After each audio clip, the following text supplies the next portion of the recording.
Hi hello friends, welcome to யோசி and சேமி.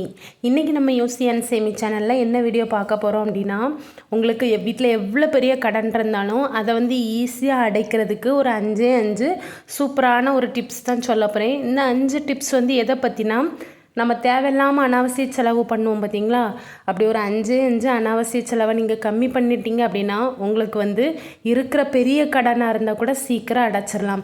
இது உண்மை. இப்போ நிறைய பேர் ஒரு 10-15 தப்பு பண்ணுவீங்க. அதில் ஃபுல்லாகவே அவாய்ட் பண்ணுங்கன்னு சொல்லலை, நான் சொல்லக்கூடிய 5 தப்பு மட்டும் எப்போவுமே பண்ணாதீங்க. என்னன்னு பார்க்கலாமா? வாங்க வீடியோக்குள்ளே போகலாம். வீடியோக்குள்ளே போகிறதுக்கு முன்னாடி உங்களோட குட்டி குட்டி லைக்கை மட்டும் போட்டுட்டு பாருங்கள். இப்போ போகலாமா?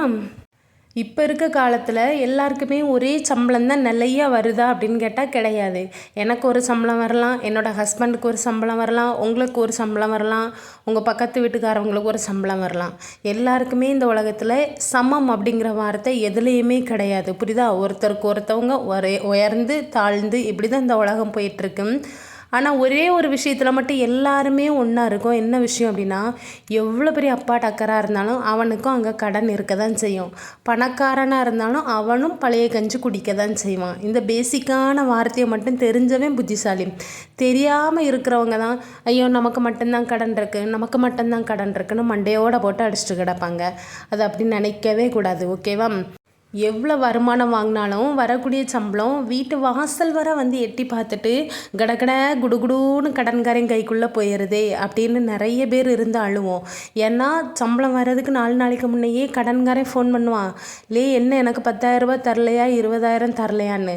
நம்ம அந்த சம்பள தேதியை தான் அத்தனை கடன்காரனுக்கும் இனி புதுசாக எடுக்க போகிற கடனுக்கும் அதான் சம்பளம் போடுமே பார்த்துக்கலாம், புதுசாக ஒரு கடனை எடு அப்படின்னு நம்ம மனசு அந்த ஒரு சம்பள நாளை வச்சு அத்தனைக்கும் அடிப்படையாக பேசிக்கிட்டே இருப்போம். அதனால தான் அந்த சம்பளம் வந்ததும் வராததுமா வீட்டு வாசலை கால் எடுத்து வைக்கிறதுக்கு முன்னாடியே குடுகுடுன்னு ஓடிடுது. அதை நினச்சி பார்க்கும்போதே ரொம்ப கஷ்டமாக இருக்கும் பார்த்தீங்களா? அழுக வரும். ஏன்னா கண்கட்ட பிறகு சூரிய நமஸ்காரம் போட்ட மாதிரி தான். கடன் எடுக்கும்போது கவலை இல்லாமல் ஈஸியாக நம்ம சரி நம்மளால் அடைக்க முடியும் அப்படின்னு நினச்சிட்டு நம்ம வருமானத்தை மீறி ஒரு கிரெடிட் கார்டு, ஒரு லோனு, வட்டி குட்டி எல்லாமே எடுக்கிறோம். ஆனால் ஒரே ஒரு வருமானத்தை வச்சு எத்தனை கடனை தான் அடைப்பீங்க? அதை யாருமே யோசிக்கிறதில்ல. அதனால தான் கண்கட்ட பிறகு சூரிய நமஸ்காரம் போட்டு வேஸ்ட்டு அப்படின்னு சொல்கிறேன். நம்ம இதுக்கு முன்னே தெரியாமல் பண்ண நிறைய கடனை தலைக்கு மேலே தூக்கி போட்டிருப்போம். நான் சொல்லக்கூடிய குட்டி குட்டி பாயிண்ட்ஸை மட்டும் நீங்கள் நோட் பண்ணிவிட்டு அந்த செலவுகளை குறைங்க. கண்டிப்பாக ஈஸியாக எவ்வளோ பெரிய கடனை அடைக்கலாம். என்னடா இந்த அக்கா இப்படி சொல்கிறாங்களே அப்படின்னு நினைக்காதீங்க. நான் நெகட்டிவாக பேசலை. சின்ன செலவுகளை நம்ம கவனித்தா மட்டும்தாங்க அந்த சின்ன செலவுகள் நமக்கு ஒரு பெரிய ஒரு கிரெடிட் கொடுத்த மாதிரி சேமிப்புகள் நம்ம கையில் தங்கும். சரியா? செலவை கம்மி பண்ணிட்டோம் அப்படின்னாலே அந்த செலவாக்குற பைசா எல்லாம் நம்ம பாக்கெட்டுக்குள்ளே தானங்க இருக்கும்.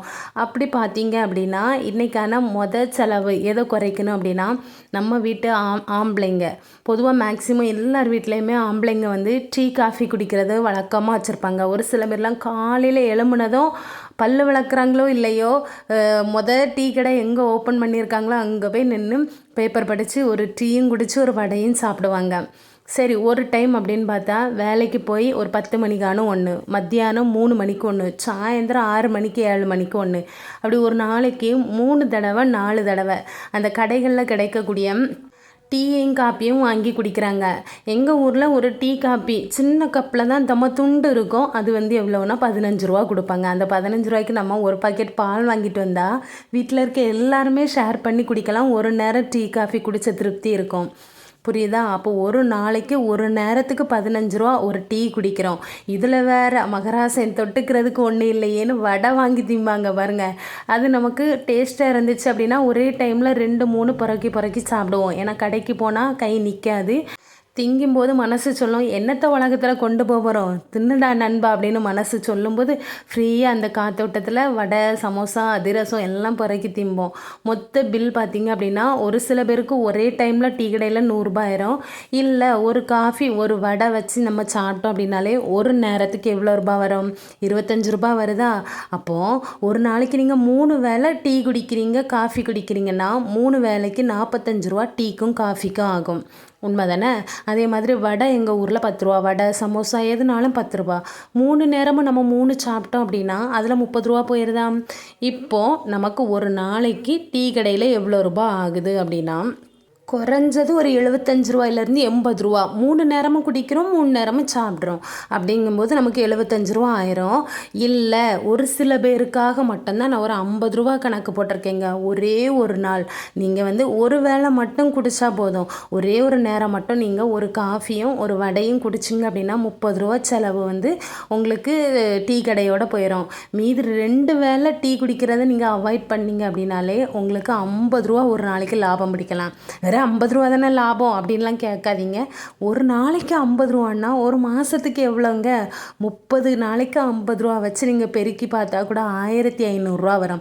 அந்த 1500 நீங்கள் உங்கள் பேரில் பேங்க்கில் போட்டு வைக்கலாம், போஸ்ட் ஆஃபீஸில் கொண்டு வயசான காலத்துக்கு உதவுமேன்னு நீங்கள் வந்து இப்போ டீயும் காஃபியும் குடிச்சு உடம்பை கெடுக்குறீங்க. 50 வயசுக்கு பின்னாடி நீங்கள் இப்போ சேர்த்த அந்த 50 ரூபா வந்து மாதம் 1500 மாறி உங்களுக்கு ஆர்டியில் சூப்பரான ஒரு பெரிய சேவிங்ஸாக வந்து கிடைக்கும். 5 வருஷம் மாதம் நீங்கள் 1500 வச்சு கட்டினீங்கன்னா 5 வருஷம் கழித்து பார்த்தா 60,000 ப்ளஸ் வட்டியோடு தருவாங்க. எவ்வளோ பெரிய அமௌண்ட்டு! இதுக்காக நம்ம தனியாக பணம் எடுத்து சேமிக்கணுமா என்ன? வெறும் டீ காஃபி செலவை அந்த 3 வேளை குடிக்கிறத ஒரு வேளை குடிச்சிட்டு 2 வேளை டீ காஃபி செலவை நீங்கள் கட் பண்ணுங்க அப்படின்னு தான் சொல்கிறேன். 60 ப்ளஸ் ஒரு 10,000 வட்டி கிடைக்குதுன்னா 70,000. கண்ணை மூடி திறக்கிறதுக்குள்ளே 5 வருஷம் ஓடிடும். இனியாவது இந்த டீ செலவுலலாம் வேஸ்ட்டாக தண்டத்துக்கு செலவு பண்ணாதீங்க.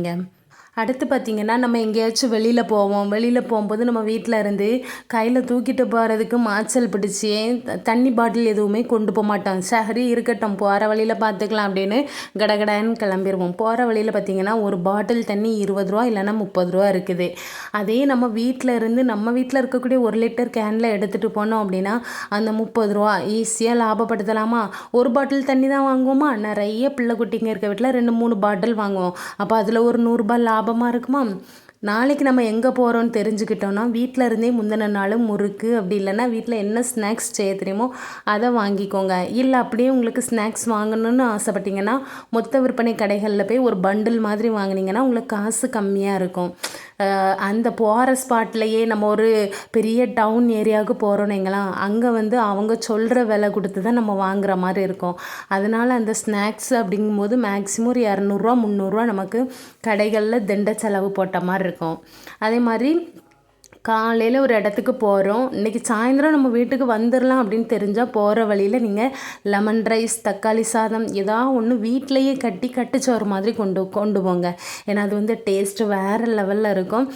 நம்ம தான் வெளியில் போகிறோமா, கடையில் தின்னுக்கிடலாம், இன்றைக்கி ஒரு நாள் இந்த என்றைக்குமா கொண்டு போகிறோம் அப்படின்னு ஒரு சில பேர் தத்துவம்லாம் பேசுவீங்க. அது கடன் இல்லாமல் இருந்துச்சு அப்படின்னா நீங்கள் தத்துவம் பேசுங்க. தலைக்கு மேலே கடனை வச்சுக்கிட்டு நம்ம மாதத்தில் 4 நாள் வெளியே போவீங்க, 4 நேரம் பெரிய பெரிய ஹோட்டலுக்கு போனீங்க 4000 5000 போய்கிட்டே தான் இருக்கும். அதனால தான் முடிஞ்ச வரை வீட்டில் இருந்தே இந்த டிஃபன்லேயோ ஏதோ ஒரு இதுலேயோ நீங்கள் பார்சல் சாப்பாடுனாலும் எடுத்துகிட்டு போங்க. 5வது பாயிண்ட் எனக்கு ரொம்ப பிடிச்ச பாயிண்ட்டு, நான் ரெகுலராக ஃபாலோ பண்ணுறேன். கடைக்கு போகிறதுக்கு முன்னாடி இப்போ நம்ம வீட்டுக்கு மளிகை பொருள் வாங்குகிறோம், காய்கறி வாங்குகிறோம், ஏதோ ஒன்று வாங்குறதுக்கு முன்னாடியே வீட்டில் வந்து நல்ல வயிறு முட்டை சாப்பிட்டுட்டு போயிடுவேன். ஏன்னா மளிகை பொருள்லாம் வாங்கிட்டு கொஞ்சம் டயர்டாக இருந்தேன்னா அங்கே போய் ஒரு ஜூஸ் மட்டும் வேணால் வாங்கி குடிப்பேன். அப்படி இல்லைன்னா ஒரு ஐஸ்கிரீம் மட்டும் வாங்கி சாப்பிடுவேன். நம்ம நல்ல பசியோட கடைக்குள்ளே போனோன்னு வைங்களாம், கண்ணில் கண்டதெல்லாம் முதல்ல பொறுக்கி வைத்ததை நிரப்போம். அதுக்கப்புறம் தான் மளிகை பொருள்லாம் வாங்க ஆரம்பிப்போம். அதனால் நமக்கு கையில் 1500 தான் கொண்டு போயிருக்கோம் அப்படின்னா அதில் 500 நம்ம வயிற்றை ஃபில் பண்ணுறதுக்கே செலவு பண்ணிடுவோம். வேறு எங்கெங்கே நமக்கு கை சுருக்கம் வரும். அதனால் இனிமேல் கடைக்கு போகிறீங்க அப்படின்னா நல்ல வயிறு முட்டை மனசார சாப்பிட்டுட்டு போங்க. ஓரளவு செலவை வந்து குறைக்கலாம். 6வது பாயிண்ட் பார்த்திங்கன்னா, ஒரு சில லேடிஸ் காலையில் எலும்ப லேட்டாக்கிட்டு புருஷன் பிள்ளைங்களுக்கு கையில் காசு கொடுத்து மக்களே ஸ்கூலுக்கு தானே போனால் ஸ்கூலில் ஏதாச்சும் வாங்கி சாப்பிடுன்னு பிள்ளைக்கு ஒரு 100 ரூபா, புருஷனுக்கு ஒரு 200 இப்படி ரூபா கொடுத்து விடுவாங்க. ஒரு நேரம் சாப்பாட்டுக்கு நீங்கள் 300 வெளியில் கொடுக்குறத அதே 300 இருந்தால் நீங்கள் 2 நாள் வீட்டில் ஈஸியாக சமைக்கலாங்களாங்க.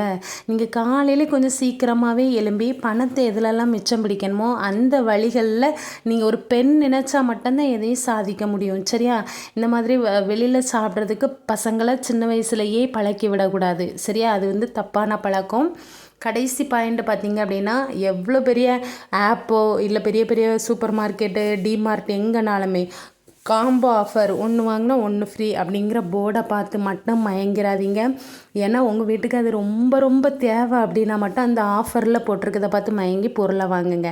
தேவையே இல்லை அப்படின்னா இதுவுமே என்னை பொறுத்தவரை ஒரு பெரிய அனாவசிய செலவு தான். நான் சொன்ன இந்த 7 பாயிண்ட்டையும் நீங்கள் ஒரு மாதம் ஃபாலோ பண்ணி பாருங்கள். கண்டிப்பாக மளிகை செலவுலேருந்து வெளியே திங்க போகிற செலவுலேருந்து எல்லாமே நீங்கள் குறைப்பீங்க. ஒரு டீ காஃபி செலவை கட் பண்ணுறதே மாதம் 1500 மிச்சம் பிடிக்க முடியுது. அப்போ நான் சொன்ன 7 டிப்ஸையும் நீங்கள் ஃபாலோ பண்ணுங்கள். அதுக்கப்புறம் வந்து கமெண்ட் பண்ணுங்கள், அக்கா நீங்கள் சொன்னதை நான் ஃபாலோ பண்ணேன், இப்போ நிறைய சிக்கனை முடிச்சிருக்கேன் அப்படின்னு. வீடியோ பிடிச்சிருக்கா? நாளைக்கு இதே மாதிரி சூப்பரான தகவலோட சூப்பரான வீடியோவில் சந்திக்கிறேன்.